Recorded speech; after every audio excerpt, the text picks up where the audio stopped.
Well, how about them Cowboys? NL Yeah, East, NFC East division champions. Are we gonna I crown them mean, right now, uh, or what are we doing? Ron, I think we can crown them. Oh no, we're not doing this again, are we? The Doing accent. what? Oh, I'm just down. I just can, when you get south or talk south about a southern team, you can just get an accent going, no matter Is this where you're Jerry from. Jones, or what are we doing here? It's it's Jerry Kelly Oh God. at hybrid. No, the Cowboys won ugly in a way. Again, for anyone who's just watching a football game, they've provided yet another great source of entertainment in a game that looked to be over. Uh, they got on the field to salt it away, and a pick six all suddenly went from a 14-point lead to a 7-point lead with an offense that is anything but serviceable at this point.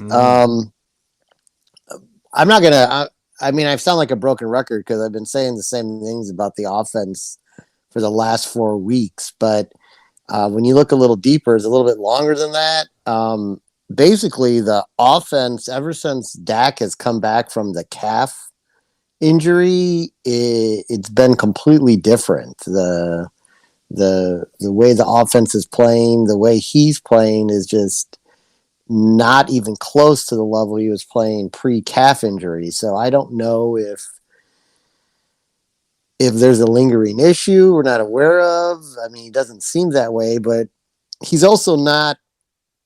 He's had a lot of opportunities. He's had some like 4th-and-1 situations and things like that where he probably could have just ran for him instead of like they did like a bootleg and it was set up perfectly. And instead of trying to throw the ball over a defender, he could have just run forward for the couple yards, to get to that yard marker. Instead, he's forcing balls and not seeing the defense. And statistically, the main difference is in that in the first games before the calf injury, the Cowboys were being blitzed like almost half the game. And I think all the defenses thought that Dak Prescott wasn't, he's going to be rusty. He wasn't ready for a football game. And that left all those receivers in man coverage. And if you got that extra second to get that ball out when someone's in man coverage and you got 3 receivers like the Cowboys have, it's pretty easy pickings, if you get the ball there. And what's been happening now is teams have been, and what the Redskins did a lot, especially in the second half, was look like they Football were going to. team. Yeah, football team. Sorry. I thought we were like, past this. We decided we were past this last week. Adam Schefter did it too in the boy. pregame this past week, and he said, "Excuse me, football team." Football team, set up, pulled out of blitzes all day long and dropped back into zone coverage. So, I mean, that's you got to make a quick adjustment because if your pre-reads blitz, then everyone's covered up. You gotta figure out what to do, and Dak seems to be having a little bit of trouble with that right now. Now, if they stay in the blitz, he was getting the ball out and having completions, but I don't know. It's weird because as the offense's woes have begun and continue, our defense is becoming arguably the best defense in the NFL right now. And you were ready for it. I was ready. I've been preaching for weeks about when we're gonna have. I'm very excited about the Redskins game. Football team. Jeez, I cannot do this. Cannot do this. I'll just edit those in every time. The football teams, this matchup against the football team, because we're going to, for the first time since week 1, the defense is going to be 100% healthy. And what happened? Like, everyone contributed. Micah Parsons continued his campaign for maybe NFL Defensive Player of the Year with 2 more sacks. Gilmore, who had his first game back, had a sack. Lawrence, in his second game back, had a sack. Gregory had a sack and interception. I mean, everyone was involved. In fact, I think the most impressive sack of the day was DeMarcus Lawrence. He sacked Heineke with one hand. He just grabbed him with one arm and pulled him down as he was being blocked out of the picture. He just reached his arm out and dragged him down. And I was like, that's not like impressive, you know. And Heineke hand. was trying to get out and he just couldn't. So, Wow.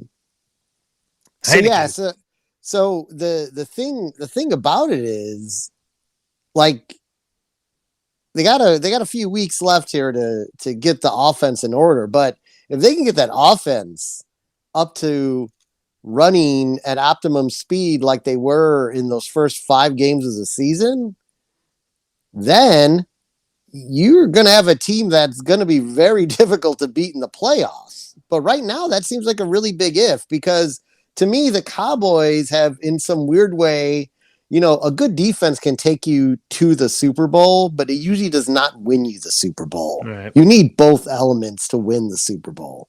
And the Cowboys have all the weapons, but they have to keep playing Zeke. Zeke's got he's banged up in the knee. There's a giant brace on his knee. Maybe, you know, maybe a win against the Giants this week, which I'm declaring already. Yeah. After they beat the Giants this week, I think that probably does seal the NFC East at that point, because there would only be, that's going to be game 14. There's going to be 3 games left and they'd have a 3-game lead. Like, yeah. I don't think there's any way they could lose it after that week. I know they're like a 98% favorite or something at this point, right? Yeah, it went from 89% to 98% that you would win the division with a victory over a football team. So I think that's pretty good. Yeah, and then they get football team at home the next week. So wow, it's definitely going to be locked up. The division is going to be locked up. The question is, maybe you can rest some guys and get healthy. Yeah, I mean, the question is, how do they want to play it? Because they're just resting right outside, you know, vying for the top seed along with everyone else. Everyone's within 1 game right up there. And the Rams' victory over Arizona really helped their cause the other night. So, I mean, they're a different offense. They are, even with their offensive problems, they are definitely a way better offense at home. So, you know, you want to try to secure that home field advantage. So we'll see what happens. But they get the Giants this week on the road. They go to the Meadowlands. Who, that team is a mess. I don't know if Daniel Jones is going to be back or not. But doesn't matter.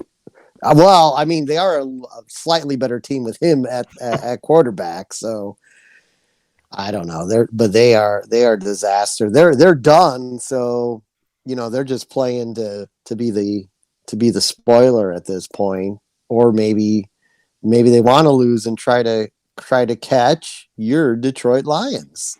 Well, before we get to my Lions, I think we buried the lead here on your Dallas Cowboys, as the major headline I saw before the game was we flew in our benches. Yes.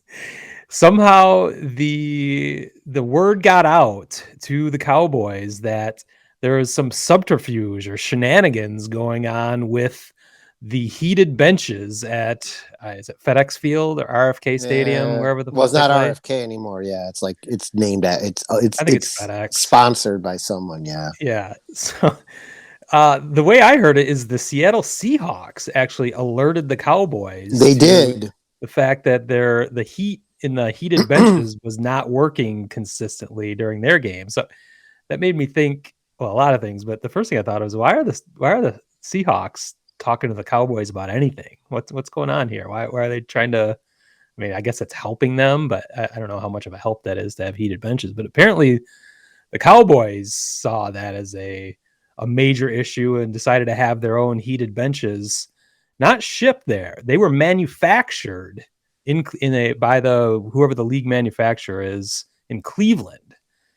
You don't have heated benches. The Cowboys don't, because We don't need them. Yeah, you have a indoor facility. So these benches were manufactured in Cleveland and shipped to FedEx Field in Washington.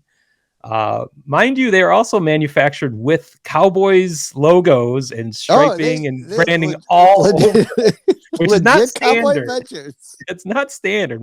If you look at most stadiums, they're just simple white benches. So the Cowboys definitely took full advantage of the opportunity to put their brand front and center in the opponent's and major rivals stadium, which I think is doubly hilarious, or one more layer of humor to this situation. I'm not sure what factor that actually played in the game, because I don't think it was a very cold game. I think they were probably in the 40s or 50s there, like most of the country was this weekend. So that was just a hilarious headline I saw, and I didn't. That was pregame, so I never heard if it came into play or was even mentioned during the game. But I'm glad at least you knew what I was talking about. I wasn't sure if Cowboys fans were even aware of this, but I know football team fans were, and I think it would be kind of obnoxious and hilarious, of course, to have the other team's logos on equipment in your field. So I'm kind of surprised the football team even allowed that to happen, or maybe the NFL forced them to, because the reputation of the ill reputation of their heated benches. Right. I mean, shenanigans, trying to get whatever advantage they can, keep that other team cold.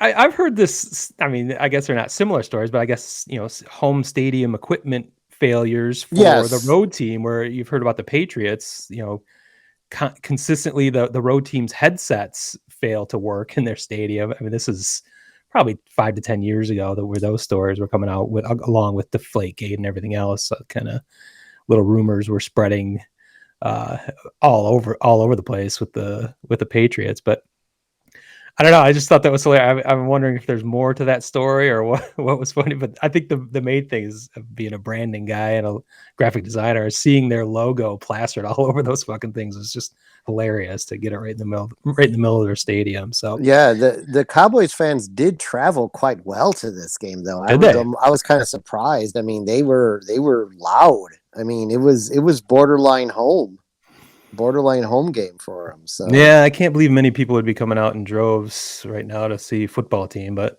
you never know. Speaking of football team, I don't know if you had a chance to see it, but Fox always does like a comedy skit on their pregame, and they did it set up like old WWE wrestling, where Mean Gene Okerlund is interviewing the Cowboys, which is like a crazy jacked up wrestler guy, and football team, who it was one of the funniest. His name is football team. Yeah, and he's like just dressed in like a Halloween costume of a football.